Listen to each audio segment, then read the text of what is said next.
What's going on, Tan and J-Man Show Nation? It is Monday night. It's October 20th, 2025. Episode 466 of the Tan and J-Man Show is now underway, streaming live on the ISC Sports Network, the ISC Sports Network YouTube channel, as well as the Tan and J-Man Show YouTube channel and the Tan and J-Man Show Facebook page. Like, subscribe, hit that follow button, that notification bell, all that good stuff. And if you're listening on Apple Podcasts or Spotify, make sure you're following the podcast and give us that 5-star rating and review. We'd really appreciate it. I'm Tanner Lee. You know that already. And you know my co-host. He doesn't really need an introduction, but I'm introducing him anyways. Josh, the J-Man Muntz, still rocking the Cubs sweatshirt. What's going on, J-Man? Not a whole lot. I guess I didn't realize it was Cubs sweatshirt. I just put on a hoodie because I'm very happy it's hoodie weather. Yes, finally. sir. Yes, for the first time, really. So, but yeah, still rocking the Cubs. They're the only team that I have that is worth a darn at this point. So I'll be rocking it all winter. Illinois basketball season hasn't started yet, though. Yeah. So we don't know. Kind of. Exhibitions are happening, but not the real thing yet. So, do they play in one of the enhanced exhibition games that goes to charity this year? This year they played Illinois State, which was yesterday, and that was it. Last year they played Ole Miss. Year before they played Kansas, but this year was Illinois State. I think it was one of those things that they were trying to help kind of another state school, one of the lower mid majors. They're supposed to be very good. Like I think they were projected to win the Missouri Valley in the preseason poll, but their head coach yesterday said we were 0 for 60 trying to schedule high majors this year because no one wants to play us. Either want to play a quad 1 opponent or a quad 4 to help their metrics. So they're kind of in a bad spot. So I think that was kind of Illinois kind of throwing them a bone a little bit. But 0 for 60. And wow. then they do within the next, I don't know what day it is or anything like that. They do have a secret scrimmage, which they're no longer secret because everyone knows, but it's against Florida. So defending champs. So we'll see. Yeah, I didn't even know the secret scrimmages were still a thing. I know. I thought everybody either. kind of played at an arena and you opened it up for the public to come in and proceeds go to charity. So. Yep, I think, there's not too many secret scrimmages anymore. I remember when they were a huge deal, like 5-10 years ago, they started becoming a big deal. But now they call them a secret scrimmage, but it's mainly like they work on situational stuff. It's almost like a joint practice like you see in the NFL at this point. So it's just like everything else with college sports, traditions are going away. Yep. Slowly but surely. Yep. So I didn't realize this weekend could be the last USC Notre Dame game. I didn't either. Yeah. Get something done. They're working on an extension for next year and the following year. But I think that's more USC kind of wanting out now that they're in the Big Ten and their schedule's more loaded every year than it was when they were in the Pac-12. And they're already having to come out east a lot more now. So it makes probably travel more difficult. And right. That makes sense. It's a good rivalry, though, that Notre Dame has really, for the most part, dominated the past 10 years or so. Yeah. But before that, it was all USC. Starting with, I literally just saw the highlight of the Bush push a few days ago, and I couldn't believe how high that grass was. On Notre Dame.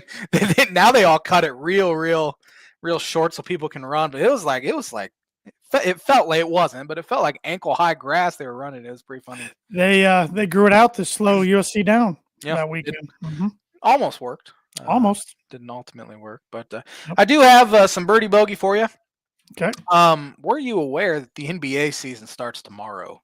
I was actually because I've seen a lot of the commercials for NBC, Peacock, all that. Gotcha.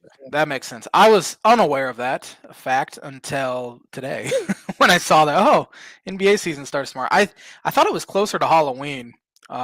Used to be, but now, October 21st seems pretty early for them to start. But I do have an NBA question for you.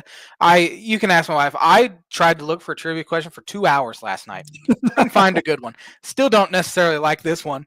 But can you name the last player, I should say, to win the regular season MVP in the NBA and the finals MVP in the same season? Once again, I got a guess, but I don't think I'm right. But I'm gonna try. Yeah. Regular season MVP, finals MVP in the same season.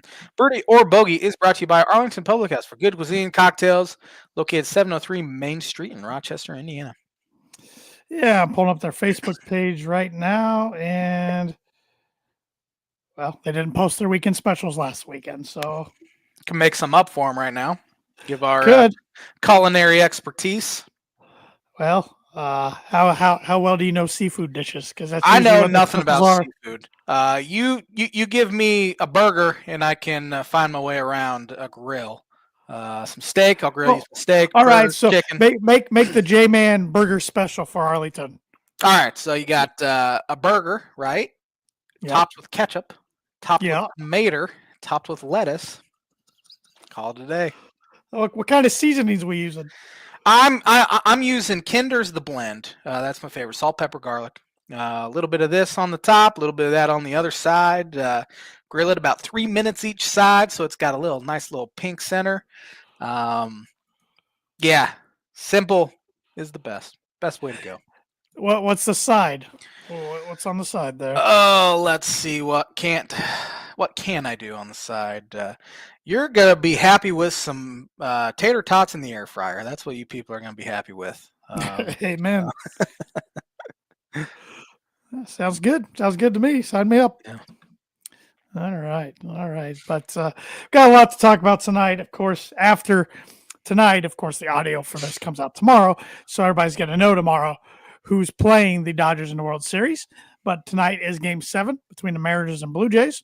Should be a good one. Mm-hmm. We had another crazy week of the NFL, which isn't done yet. We got a doubleheader tonight, Monday Night Football. I believe it's the last one of the season. Hopefully the last one ever. Probably not. But I saw we have 2 more international games to go this year. I'm so sick of those too. Not this week, but we got 2 more. One involves your Dolphins. One involves the Colts later on this season. But we had some crazy games went down over the weekend. College football had some movement in the rankings this weekend. So we get into all of that. But I'm going to give you the blind rankings All right. a little early this week because one of the things I want to talk about through the blind rankings is my Denver Broncos. A pretty historic comeback. Yeah. Yesterday being down 19-0 going in the fourth quarter, winning the game 33-32. So I listed 5 events that were either historic comebacks or you could call them collapses by the team or choke job by the team, but they've all been in the last 25 years. And I'll let you rank them how you want. All righty. So I came up with 3 pretty easily, and the last 2 I kind of had to dig a little bit. So we will start with the New York Yankees collapse in the 2004 ALCS. Yeah, up 3 games, nothing. And then, obviously, the year before they had won the walk-off against the Red Sox to advance and then lose to the Marlins. That's probably the most historic one in baseball of obviously the past 25 years. So I'm going to put that, man, I have a hard time not putting that one. Well, look what it did for both franchises going forward. Yeah, they the Yankees have still been very good since then, but they've won 1 World Series and 2 the Red Sox. One and been to 2 since then. Yeah, Red Sox have won, I think, 3 in that span. I'm going to put them 2. 2. All right. NBA, the Warriors 2016 NBA Finals collapse after being up 3-0 against the Cavs. I thought they were up 3-1. I thought it was 3-0. Maybe it was 3-1. I think it was the only reason why I remember it was 3-1 is because the Cleveland Indians at the time were up 3-1 in the World Series that same year and they lost. That was still a pretty historic collapse. I'm gonna put that 4 though. 4. All right. The Texas Rangers 2011 World Series. Oh, man. This isn't a series collapse, but it was a collapse of Game 7. Yeah, they were up 2 in the 9th with 2 outs and 2 strikes on David Freese, and he hits a 2-run triple. And then they talk about that the most to tie it. The one they don't talk about is they were also down to their final out again and they tied it with 2 outs in like the 11th inning, and then David Freese ends up walking them off. Man, again, I have a hard time. Man, Didn't Nelson Cruz drop a pop up? No, he. I thought he did. So he was the one. He kind of misplayed it a little bit in right field, which led to the 2 runs on David Freese. It was a tough play though. Like he was going back to the wall and he jumped.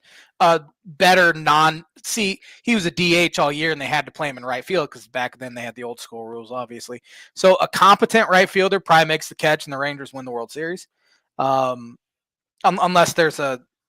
Now that you say that, it seems like there was another play he misplayed. I thought he dropped a pop up, but maybe he did. I probably that was that was freaking 14 years ago. So. I'm gonna put that 3. Okay.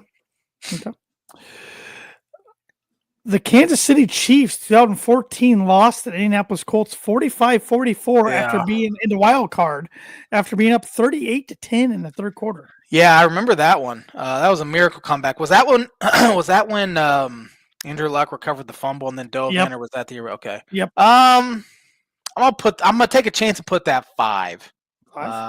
Yeah. And last, Super Bowl 51. Falcons up 28-3. Yeah, definitely number 1. Definitely number 1. And you know what? I don't think I'd even need to re-rank them. I'm pretty happy with my choices there. That was a good list, though. Yep, I could have thrown some golf in. And I mean, if we were going all time, there could have been a lot of others, but I wanted to keep it kind of more recent. So I thought our memories, could remember that a little better. So. Yeah, I'm the only one I might think about is swapping 2 and 3, just because it was a championship series and not a World Series. But, but that was a more historic collapse than the Rangers one was. Yeah, but. Right. It doesn't, especially since the Rangers ultimately won one years later. Yeah, years later. But yeah, I can't imagine how those fans were feeling. I wouldn't even want to wake up in the morning after that. Well, Chiefs fans don't even think about the loss against the Colts anymore because they've won so much. No.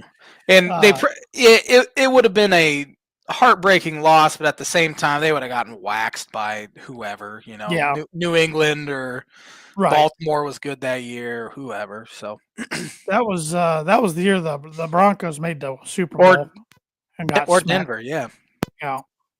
Yeah. So, but the Falcons, their fans are still feeling the repercussions of that one. So, yeah, that was bad. That was bad. It was real bad. So, that is the blind ranking segment, which is brought to you by, like it is every week, Proforma Print Shoe Promo Group. If you're looking for a trustworthy, dependable resource for next trade show, company picnic, or sales meeting in 2025 or 2026, Proforma Print Shoe Promo Group has over 50 years combined experience in promotional products and commercial print. They strive for fast and efficient response to all your print needs, so you look no further. Let them be your one-source print and promotional company today by giving Barbara Van Weinsberg a call at 574-210-3815. The American League Championship Series Game 7 is tonight. It kicks off, first pitch, I should say, here in about an hour and a half, a little less than an hour and a half. And Mariners, never been to the World Series. Blue Jays haven't been in since 93, so we'll get some new blood in there on the American League side anyway, and they get a face. I don't think it's going to matter. I don't either. The Dodgers, who just wiped the floor with the Milwaukee Brewers, only gave up 4 runs over a 4-game series and a 4-game Cubs are going to put up a better fight than the Brewers did. I think so, but they couldn't because they lost. So, I don't think the Cubs would have fared that much better. They might have snuck out a game, squeaked out a game against them. But the Dodgers, they're 9-1 in the postseason now, and they're very, very good, obviously. But Shohei Ohtani won ALCS or NLCS MVP after doing absolutely nothing the first 3 games, and then had arguably the greatest game a Major League Baseball player's ever had in Game 4. He struck out 10 on the mound, and he hit 3 homers at the dish. Yeah. So the second one was stupid. Yeah, it was completely out of the state. I've watched so many in stadium videos of that fans took, like when they're sitting in the outfield and it just goes over their head. I can't get enough of those videos. Dodgers are the best team left. There was an interesting stat that I shared with you today that this is now the 5th time ever that in the league championship series that one team has advanced the World Series after sweeping, and the other team will have needed to win a deciding game to get in there. And every single time, the winner of the one that had to go either 5 or 7, whichever it was, back in the day, ended up winning the World Series. So as my brain works, that just gives me, okay, Dodgers are going to buck that trend because that's because it's due. But I think on paper the Mariners would be a better matchup to beat the Dodgers just because of their pitching. But the Blue Jays can really hit, and obviously both places will be rocking. But especially tonight, Game 7 in Toronto. Man, this will be the J-Man's Booker prediction of the week. Blue Jays could have gotten it done already. I mean, they got down 2-0. Mariners won the first 2 in Toronto, and then Blue Jays came back and won the first 2 in Seattle, and had a 2-1 lead entering the 8th inning, and gave up a game-tying homer to the big dumper, Cal Raleigh, and then a grand slam to Eugenio Suarez. Or they could have had this thing clinched already, but they found a way to win last night. And tonight we have old man. I don't think he's that old. I think he's about our age, but it seems like he's been around for a long time. Shane Bieber. He might even be younger now. He's probably younger than us, like 3 years younger than us. Shane Bieber for the Blue Jays against George Kirby for the Seattle Mariners. And neither guys pitched all that well in the postseason, but both had pretty good regular seasons. Bieber wasn't even healthy till August, and he got traded. He's 30. Yeah, I thought once I said that, I'm like, he's been around forever, but I think he was born in like 94 or 95. 95. So, yeah, he's not our age at all. He's a lot younger than us. He's just a youngster. Yeah, he's a little whippersnapper. Give me the Blue Jays. I have a hard time not picking the home team in Game 7. So I think the Blue Jays ultimately win. J-Man's Book Your Prediction of the Week brought to you by Travis Watchering Insurance Agency for life, home, auto, business, renters, workers' comp, and farm insurance. Contact Travis at 219-869-4561. Book it. I'll take the Mariners to be different. I like it. It would be interesting to have, in fact, during the show last week, our good buddy who drives us nuts, Aaron Lynch. I hope he watches this too. I said it just because I hope. Oh, he'll listen. He'll be listening. He asked me actually a very good question. When was the last time that 2 Pacific Coast time zone teams played in the World Series against each other? And he thought 88. That's what he thought. He's like, was it 1988? I'm like, no, it was the Giants Angels back in 2002. Yeah. So I think that was the last one. I didn't go through them all. It's gotta be. Has to be. Giants were in it 3 times since 2002, and they played the Rangers, who are Central Time. Played the Rangers, Royals, and Tigers. So no, has to be because the A's haven't been in since 88 or 89, whichever that. I think it was 89. That was Giants. A's was 89 because it was the earthquake. Mariners have never been in it. Padres haven't been in it since 96, and they played the Yankees. 98, and they played the Yankees. Angels haven't been in since, so it has to be that one. Angels, Giants. So, but that was a very good question from our good friend Aaron Lynch. That was a good question. Yeah. So, I don't like to give him props too often. But, me neither. Yep. Let's talk some football now. Let's shift gears. Let's start with NFL this week. I feel like the NFL will get more time. But 3 winners, 3 losers. My first winner is the Cincinnati Bengals. Joe Flacco can still sling it, man. 40 years old, outdueled the other old man, Aaron Rodgers. To kind of settle things down there for the Cincinnati Bengals. He's so much better than Jake Browning. It's not even funny. Yeah. He was slinging it. Rodgers was slinging it the other night. That was a pretty enjoyable Thursday night game. Yeah. So, my first winner is going to be the LA Rams. Yeah, that was impressive. Went over across the pond and took care of business 35-7 without their best wide receiver. And they're sitting there 5-2, but should have probably even better record than that. I mean, a blocked field goal against Philly. Yeah, they blew a huge lead in that one too. Yeah, but I think they're pretty dangerous.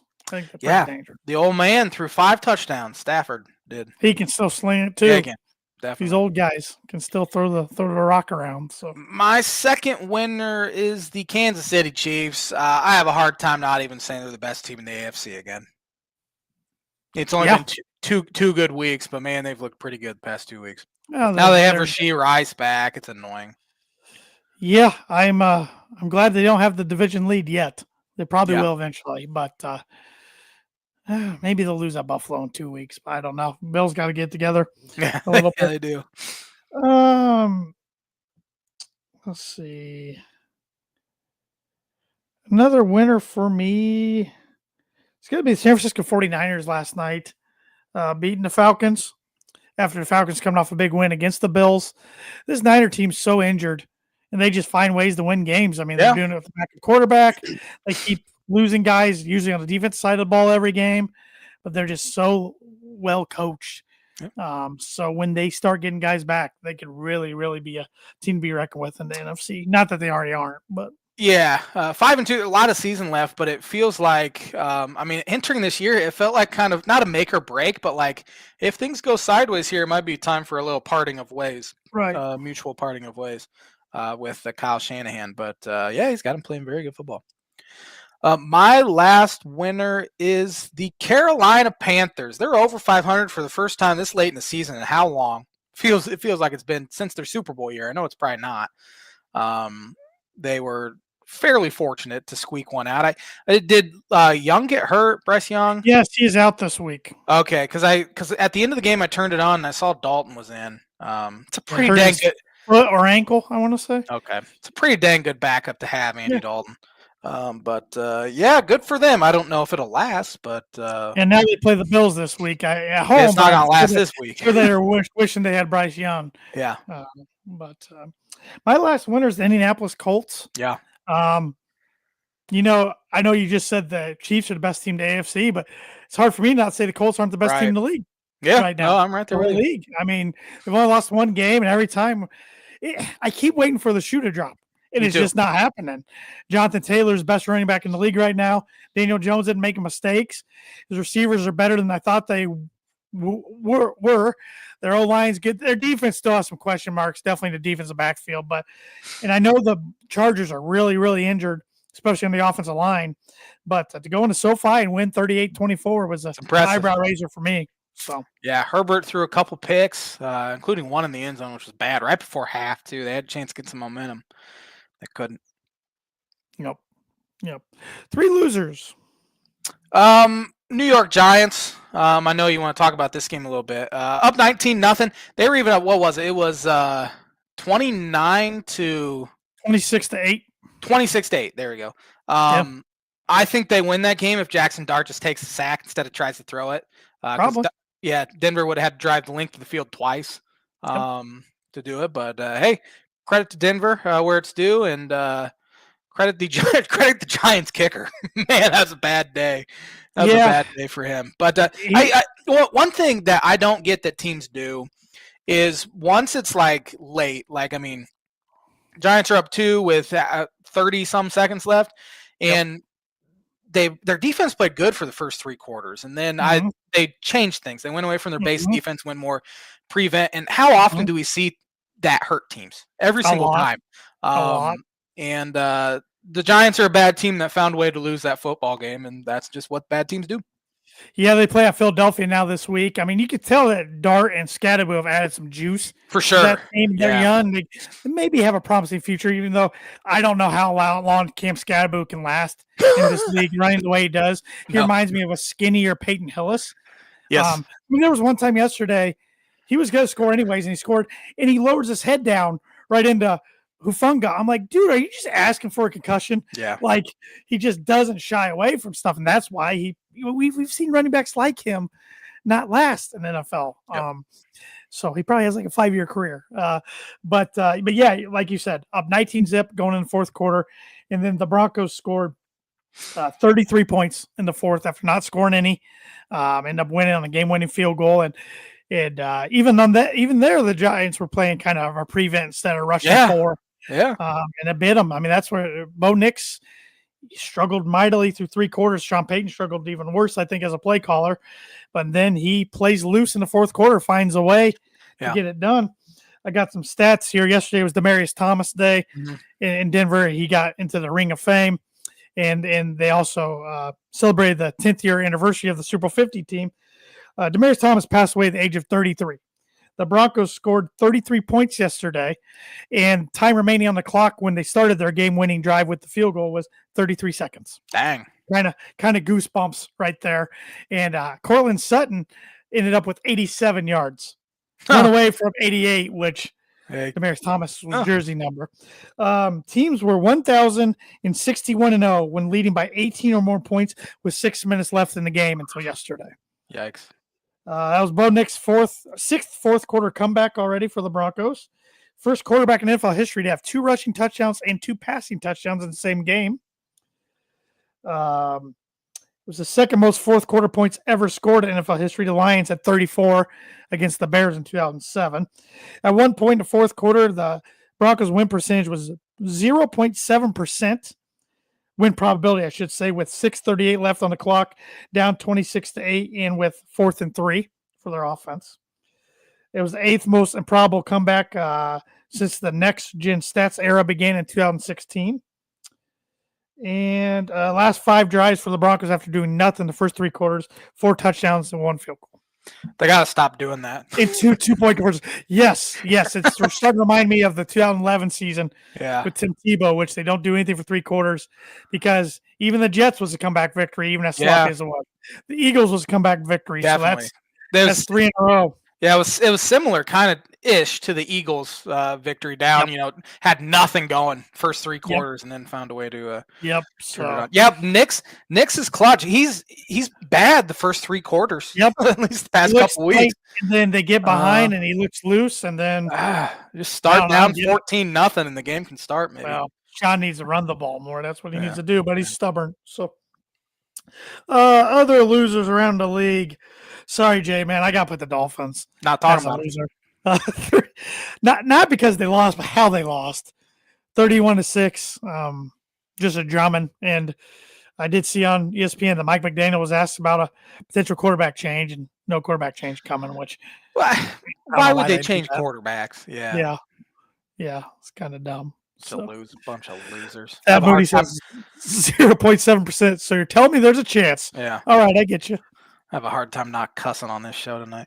My second loser, Jacksonville Jaguars, put the league on notice just 2 weeks ago. Hey, we just beat the Chiefs, and then just since then, which is what Trevor Lawrence does. He's a gutless loser, just like Tua. Another loser for me is Arizona Cardinals. Yeah. The Cardinals have lost 4 straight games by combined 13 points. Yeah. If you know any Cardinal fans in your life, you probably don't. But if you do, you might want to check in on them, see if they're doing okay. Yeah. My last loser, LA Chargers. I know you had the Colts in the winners category. But Chargers, thought, hey, maybe they're the best team in the AFC. And then they lose to – who'd they lose to 2 weeks ago? Lost to the Giants at home, and then they lost to that was it. They lost to the Giants in New York, and then they beat the Dolphins on a miracle last second, and then they lost to the Colts. Got murdered by the Colts. It wasn't even as close as the 14-point spread looked.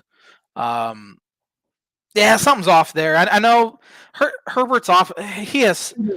It's not even him making these. The media bends over backwards, and people bend over backwards to make every excuse in the book for the guy.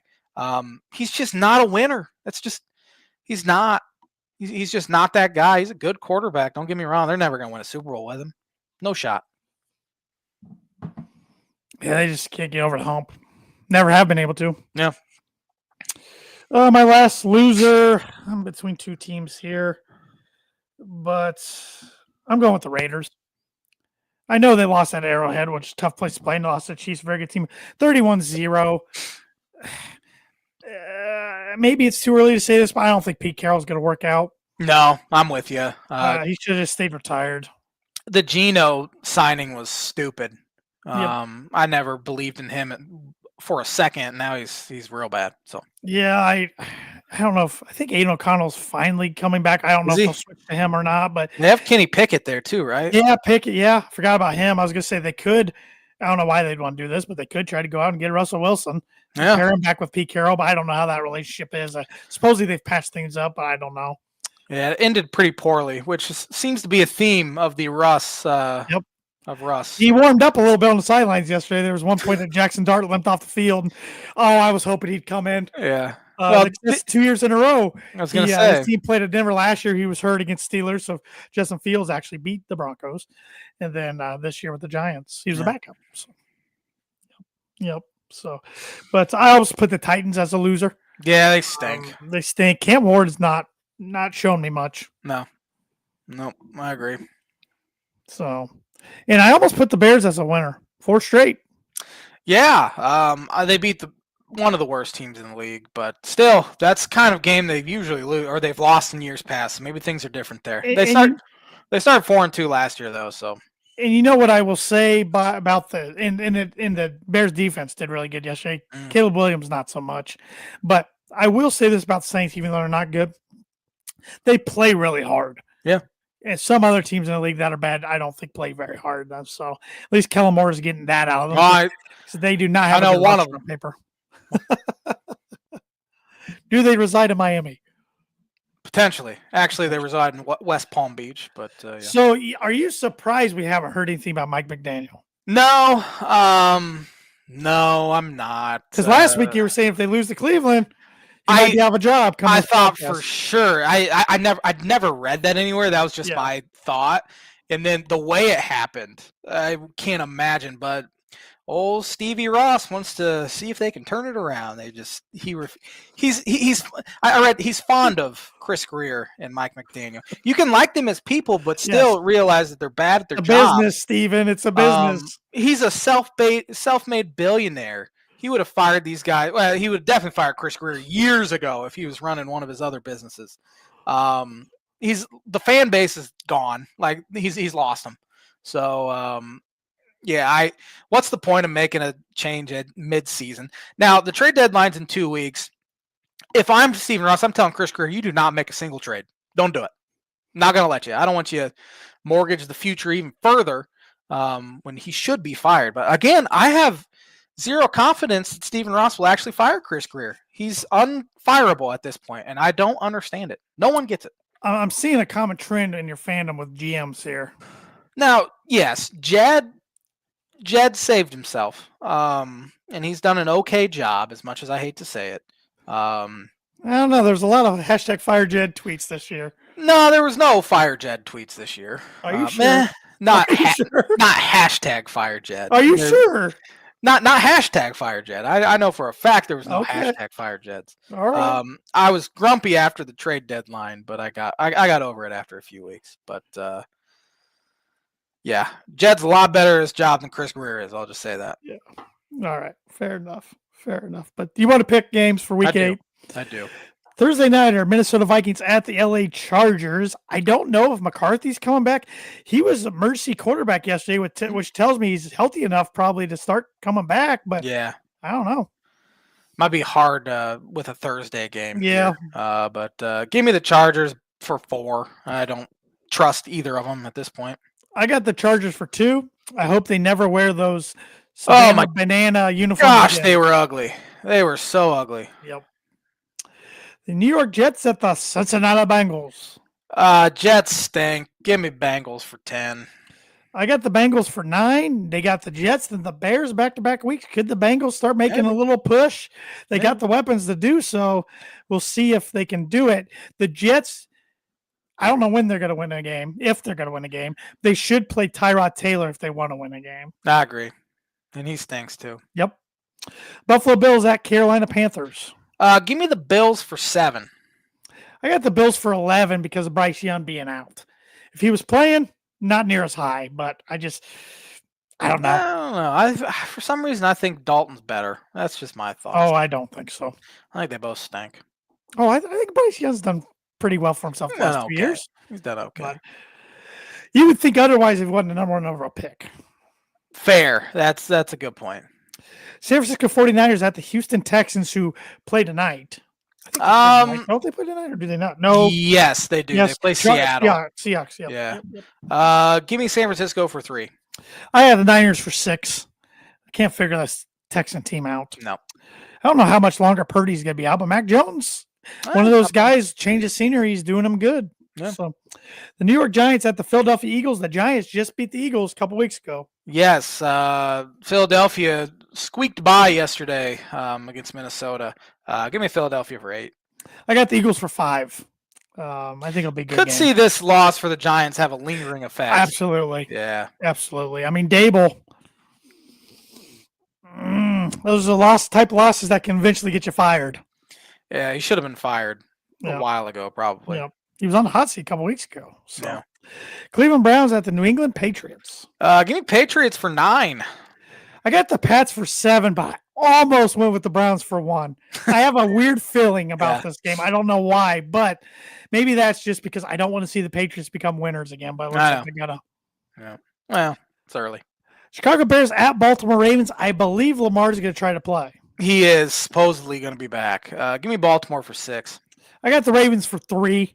I still don't trust their defense. No. And like I said, the Bears have won 4 in a row. So win this game. Watch out. Yeah. Miami Dolphins at Atlanta Falcons. Atlanta for 11. I got Atlanta for 10. Atlanta's, they lost last night, but I think they're tough at home. They play good defense. Yeah. Miami's just a train wreck right now. Toast. Yeah. Tampa Bay Buccaneers at New Orleans Saints. Give me Bucks for 12. Bucks play tonight against the Lions. I think the Lions win that game. Bucks take care of the interdivision game. I got them for 8. Tennessee Titans at Indianapolis Colts. Colts for 13. I got the Colts for 12. Yep, I think they went pretty easily. Dallas Cowboys at Denver Broncos. Can't figure out the Broncos. Can't figure out the Cowboys. I'm taking Dallas, though, just to be different for 2, because I figure you have Denver. I got Denver for 4. Denver's fared well against the Cowboys last 2 times they've played them. Yeah. I know Javonte Williams will go nuts for Dallas. Romo and Nance on the call. Oh, boy, boring. I just don't know if I can stand another game like this. I think yesterday took some years off my life. I think I have high blood pressure, more gray hair, probably losing hair. But I got to say, being on the right side of a fan of that moment, there's no live drama like sports. Yeah. Oh, agreed. Yeah. I mean, it's going to be a game where I'm going to be able to tell my kids someday and grandkids that I remember where I was watching that game, because I don't know if I'll ever see a Bronco victory like that one with those circumstances ever again. I saw you were hating on Trent Green a little bit. I can't stand him. Can you not stand him because he's an IU guy, or can you? No, I think his commentary stinks, and I associate him more as a Chief than I do IU. I mean, he graduated from IU in '94. Yeah, but I will say Trent Green is paired with my favorite play-by-play guy. I think Kevin Harlan is does a fantastic job. But I groan every time I see that pairing, because I've just never cared for Trent Green's commentary. I think he's bland. The Broncos have had him so many times over the years, especially the last decade when they've stunk. I just don't like him. And one of our classmates, mutual friends, called me out on Twitter thinking I was throwing some shade at him because he's an IU guy. I said I associate him with the Chiefs, but ... I associate him more with Luke Goody, so he's also an IU. He was a Dolphin. He was a Dolphin so long ago and for so few starts that I barely even remember him as a Dolphin. Fair. Got concussed in like week 3. Yeah. I'm surprised he can walk. He took some bad concussions. Yes, he did. Yes, he did. And the Broncos are wearing their throwback jerseys. The first of 3 games they announced they'll wear them against the Raiders and the Chargers too. So I always like the throwback uniforms. Good Sunday night one. Popular Sunday night one. Yeah. There's 2 of the most popular teams in the league. 2 of the fan bases that travel the best. Packers at Steelers. Give me Packers for 1. I got Steelers for 1. Is this Rodgers' first game against Green Bay since? I don't remember him playing against them. I don't know if he did last year. I thought he was supposed to 2 years ago, and then he did Achilles. But I don't. That's a good question. I don't know. No. I don't know, but that'll be a fun one. Too bad it's not in Green Bay. That'd be fun. Yes. Yeah, I don't think we're ever going to see him play at Green Bay. I don't either. Even though he can still play, I think he hangs it up after this year. Yeah, maybe. But maybe not. And the Washington Commanders at the Kansas City Chiefs. Hey, the Chiefs have a national game again. Shocker. Commanders have been disappointing this year, which I think we both kind of predicted would happen. Chiefs for 5. I got the Chiefs for 13. Jaden Daniels banged up. Hamstring injury. Well, that's the way he plays. He's going to be banged up a lot. So I don't know if he'll be able to go. If not, Marcus Mariota will get the start at Kansas City. So fortunately, I think Kansas City is rolling. So, yeah, they're pretty good. Yep. Pretty good. If it wasn't for Any Baker other Mayfield, NFL thoughts? oh yeah, if it wasn't for Baker Mayfield right now, I think Patrick Mahomes would be MVP frontrunner. But I think Baker would be if it ended today. Baker's my MVP Or at least. maybe Jonathan Taylor. Who knows? Yeah, that's a good one. Too. Yeah, he's a good year. Do you want to get educated? I need it. It definitely feels like a Monday today. On this day in 1888, Chicago and All-America baseball teams play an exhibition match in Auckland, New Zealand. Wow. Wonder how they got there. That'd be a long boat trip. Yeah, I wonder how long that would have taken on boats back then. Weeks, I would say. Considering a flight is probably 24 hours or close to it at this point. And they didn't have flights back then. So they had to get there on the boat. Had to, yeah. Yeah. On this day in 1910, the first use of a cork-centered baseball in the World Series. I don't know what that means. But what was it before then? No idea. That it might have been. I mean, I wonder if once they switched to the cork center, and that's when it was no longer the dead ball era, because before then, guys just didn't hit homers, or very few anyway. On this day in, let's see here. I'm in the 40s. 1947, the radio rights for the Baseball World Series sold for $475,000 for 3 years. Wonder what that calculates to now. A lot of money. Probably still not nearly as what today. Yeah. Even though, well, of course not. It's not because everything's more. That's when radio ruled though, before TV. It is. So. Yeah, that's true. Yeah. On this day in,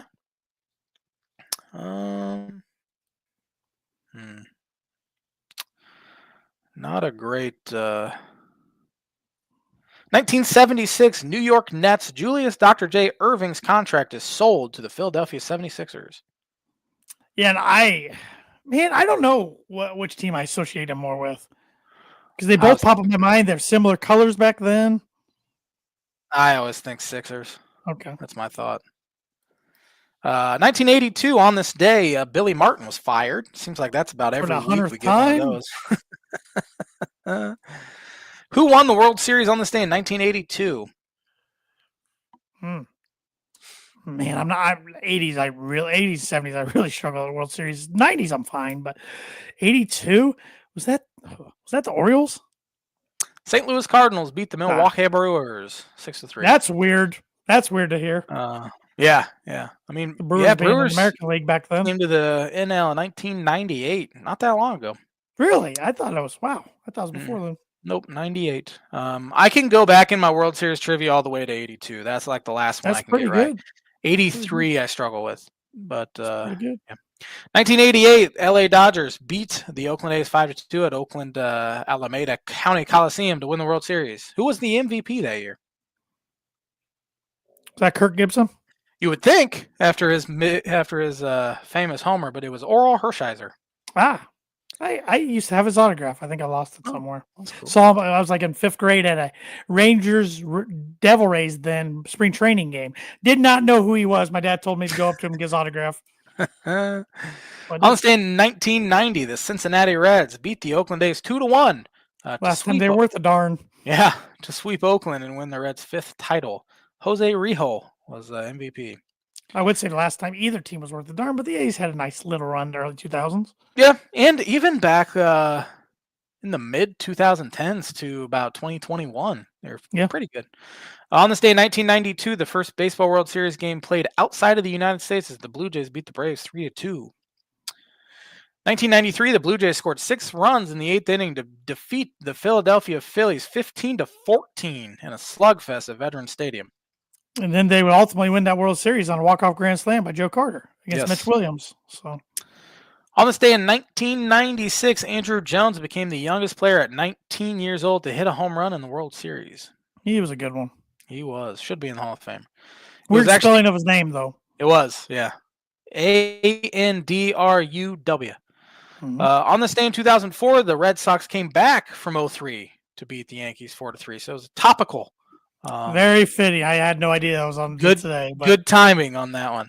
yeah. On this day 2 years ago, Philadelphia Phillies slugger Kyle Schwarber passed Reggie Jackson for most postseason homers by a left-handed hitter. Do you know he's third all-time in postseason homers? Kyle Schwarber. I saw that. He's had a pretty good career. Yes, very good.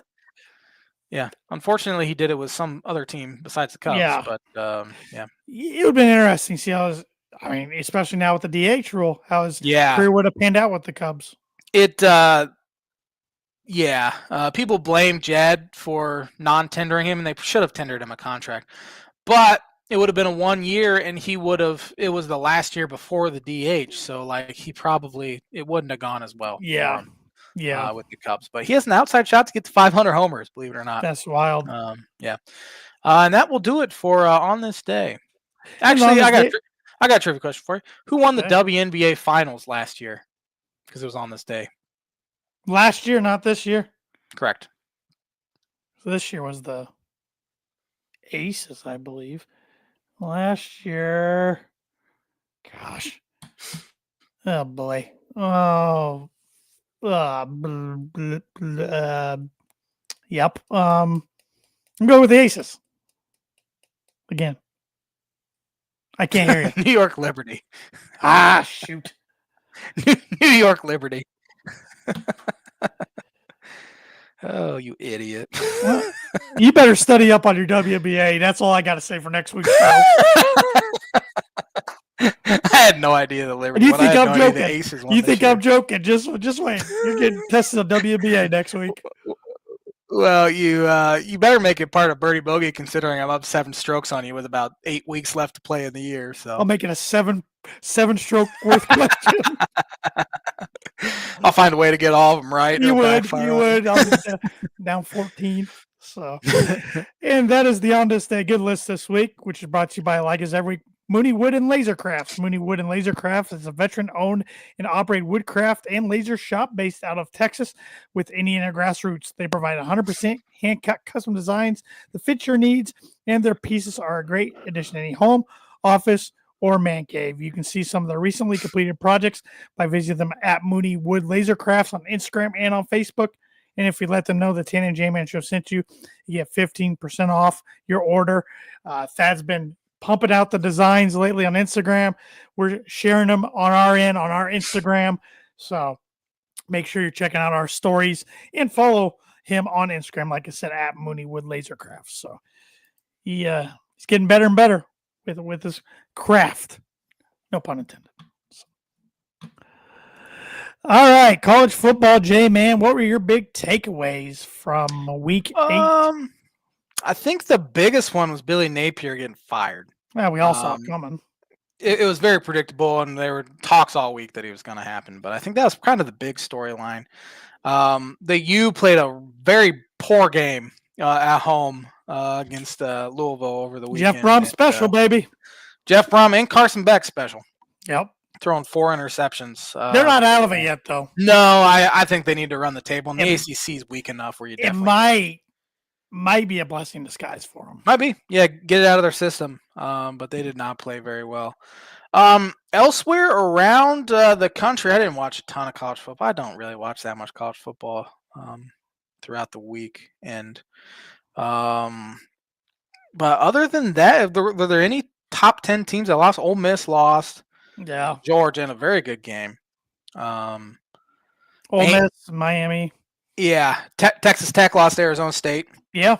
Good win for Arizona State. And they're starting to play pretty good football here, too. I know they lost last week. And they got their quarterback back. The Holy War was very good. Nobody's talking about BYU. No. And I think they're in the top 10 now, aren't they? Should be if they're not. Yeah. Well, Vanderbilt's 10th now. There's Vanderbilt over LSU was a pretty good one. That was a good one. Brian Kelly, man. Yeah, they're talking about paying that buyout too. I mean, you've seen these massive buyouts, James Franklin, Billy Napier, but now they're talking that depending on the rest of the season, for one, even when it happened, when they hired him, I think we all thought it was BYU's 11th. Sorry. Okay. We all thought Kelly was a weird fit at LSU, even when it happened, and it's turned out to be bad so far there. He should have stayed at Notre Dame, and I think Notre Dame's a lot better without him, honestly. You know what, though? If I'm a fan of one of these schools like an LSU, I don't want them to pay $50 million to buy out that contract. I want them, stop screwing around the offseason, buckle down, figure it out. We'll give you new assistants. We'll get rid of those guys, figure it out. Yeah. That's what we hired you for, because I just hate the thought in this process in this country that we can pay people $50 million not to work. Yeah, it's a dream. It's just, I'm with you. Like, I think James Franklin, if he wants a job, he's going to get a job. I mean, more and more jobs are opening up around the country. Yeah. And there's some big jobs that could be opening. Florida State could be opening. Auburn could be opening. I guess LSU could be opening. I mean, and all these jobs open will have a domino effect, because you could see a guy like Lane Kiffin leave to take the Florida job, or maybe a Matt Rule takes the Penn State job. So it can open up these more. I don't want him after Friday night. Yeah, I wouldn't either. I'd be very underwhelmed with that hire if I'm Penn State. But one name getting thrown around, I keep seeing it. Pete Thamel even mentioned for Florida. I don't know if he do. Jeff Brom's name's getting flown around. I mean, he's at home right now. Yeah. Easier conference. Much eeasier. Paid decent, pretty good money, but maybe he uses that leverage to get even more money. I don't know. Which he should, which is what Curt Cignetti did. Yep. Credit IU for going and getting it done too, because you found the guy you think's going to lead your program to this. Maybe not a national. I mean, you have national title aspirations. They're number 2 in the country. Second in the country. Number 2 in the country. Yeah. You have to have that expectation or aspiration, but you found the guy to lead your program. You got to keep him, and credit them for going and getting it done. A lot of money for a fairly unproven Power 5 coach, Power 4 coach, but good on them for doing it. And I assume Ole Miss will try to do the same with Lane. They would be smart to. Be very smart to. You kind of have to in today's age, but I don't know. One coach I love. Don't know if he'd leave, though, because he's at his alma mater. He's got them in the top 10. Brett Key of Georgia Tech. Definitely. Yeah, because Georgia Tech was a dumpster fire when he took over. He'd be a very good hire. Should Brom take the Florida job, would you Purdue fans hate him more? No. You're just done with him at this point? Yeah, I understand why he left. For sure. I'm just a little disappointed the shape of the program he left, because he kind of didn't recruit very hard the last 2 years. It was kind of like the wheels were in motion to leave. Yeah. He was waiting for it to open, and it didn't. Yeah. Which I think it still surprised everybody opened when it did, because Satterfield was going to come back, but then he jumped for Cincinnati, which looking like a good move for him now this year. Definitely. So then the domino effect, and I think, unfortunately, Mike Bobinski was caught without much of a plan, which is awful, because he should have been definitely strapped up with a plan. And it's hurt Purdue football the last couple of years, because they had a little momentum and they've completely lost it. Now they are losing 19-0 at Northwestern, which Northwestern owns Purdue. They've won I think 14 of the last 20. Holy crap. Yeah. I didn't realize that. Yeah. I hate playing them. I hate it. That was an ugly one. I watched. They were as flat can be. Yeah. And Barry Odom even said he was shocked after the game with how little juice the team had. He said it was the worst he's ever seen in his coaching career. Wow. And he took responsibility and on the other coaches, but this is their last chance to probably get one this week. Homecoming against Rutgers, who also looks awful. They look bad. They caught Oregon at the worst possible time. That was impressive for Oregon to fly across country and put that performance up. Definitely. So let's run through Big Ten games, and we'll start by the awful game we were just talking about. Rutgers at Purdue, only the third meeting between these two, first since 2020. That's crazy. I think I've seen enough of Purdue to never pick them again the rest of the year. So I'm taking Rutgers for 4. Well, you're not going to pick them in November when they play at Michigan, Ohio State at home, at Washington, and Indiana at home. I picked them last week thinking they'd win, but it backfired on me. I'll pick them one more time because it's homecoming, and I love pain and misery. Picking Purdue for 1, but starting quarterback Ryan Brown might not play. He's doubtful. He went out with an injury against Northwestern. Yeah. So Malachi I will say now they were down 19-0, but the offense moved better with Singleton in there. But again, they were down 19-0 at that point, Right. so it's a little different. Right. He's more of a run first quarterback, so I Definitely. don't know. I don't know. UCLA at number 2, Indiana. Give me Indiana for 6. I got him for 7. Hats off this UCLA program, though. Definitely. They were dead in the water 3 weeks ago, and they've won 3 straight. Yeah. So that's the Fox Big Noon game. Yep. Northwestern at Nebraska. Give me Nebraska. Read the lines. Sorry. That's all right. Give me Nebraska for 5. For what it's worth, Nebraska is a 7.5-point favorite. I got them for 2. Indiana is a 24.5-point favorite, and Rutgers is a 2.5-point favorite. Okay. Number 23, Illinois, back in the top 25 at Washington, who's a 4.5-point favorite. This is a big one for Illinois because I think they have an outside shot if they run the table to make the playoff. And you'd have to be back on the bandwagon. I'd have to be back on the bandwagon. You look at their November, they only have one road game the rest of the year after this one. They get Rutgers, Maryland, and Northwestern at home, and they have at Wisconsin in November. Yeah. So this is maybe the biggest game in Illinois history. Because, again, if they're able to run the table, I think they have a shot. I don't know if they'll actually get in. With that being said, I'm taking Washington for 2. I got Washington for 5. I think they're pretty good, even though they're humbled a little bit out in Michigan. Yeah. Yeah, they didn't play very well at Michigan. Minnesota at Iowa. The fight for the Floyd of Rosedale, the pig trophy, I think.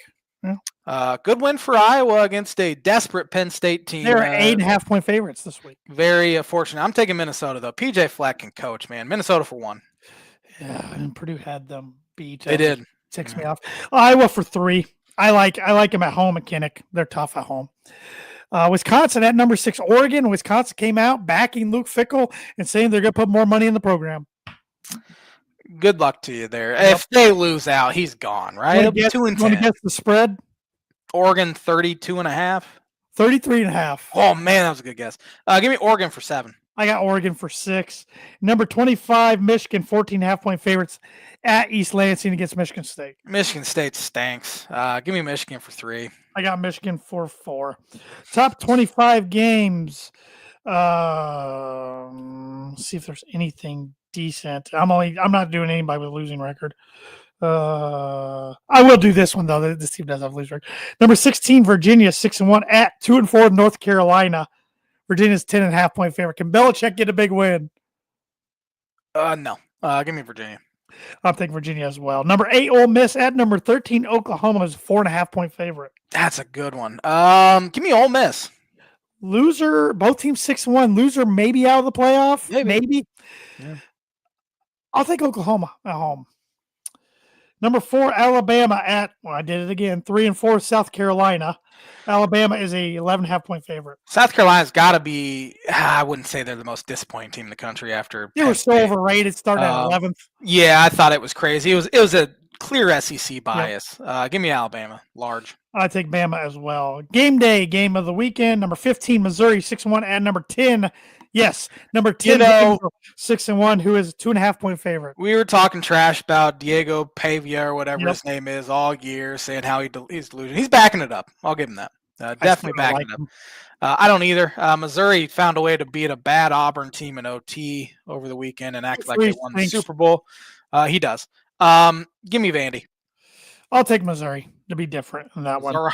Number 11, BYU at 5-2 Iowa State, who is a 2.5-point favorite. Who is it? BYU at Iowa State. Give me BYU. They keep winning. Yeah, I like them too. Why not? They get no respect. Why not? 4-3 Baylor at 6-1. Number 21 Cincinnati, who's a 4.5-point favorite. Give me Natty. I like Cincinnati as well. Number 22 Texas 5-2 at 4-3 Mississippi State. Texas is 6.5-point favorite. Man, Arch does not look very good. They got very fortunate over the weekend as well to beat Kentucky. Give me Texas. Speaking of Kentucky, there's no line on this game. Number 17 Tennessee 5-2 at 2-4 Kentucky. Tennessee. Yeah, I like Tennessee as well. And lastly, 6-1 Houston at 5-2. Number 24 Arizona State, who is a 7.5-point favorite. Give me Arizona State. Yep, forks up. I'll take Arizona State as well. Trivia question. Can you name the last player to win NBA in NBA regular season MVP and NBA Finals MVP in the same season. Well, I'm down to 2 players, probably wrong on both, but don't tell me if I am, even though I'm throwing both out there. Greek Freak and the Joker. I'm going with the Greek Freak. Good guess, but it was kind of a trick question because it just happened last year with Shai Gilgeous-Alexander. I'm embarrassed. I should know You shouldn't have been because Google got it wrong too. Because I Googled it and said it was LeBron James. There's been like 3 guys since then. That AI Google sucks. It's terrible. Yeah, that's embarrassing because I don't watch a lot of the NBA. And I watched all the NBA Finals last year. That's embarrassing. I'm not going to get a birdie this year. Well, that was a tough question. No, it was not. No, it was not. I have another tough one in the holster. Well, you got to study up on your WNBA, my friend. That's going to be fun. WNBA. Thanks for watching the Tan and J-Man show. We'll be back at her next Monday with another episode. Have a fantastic week, everybody.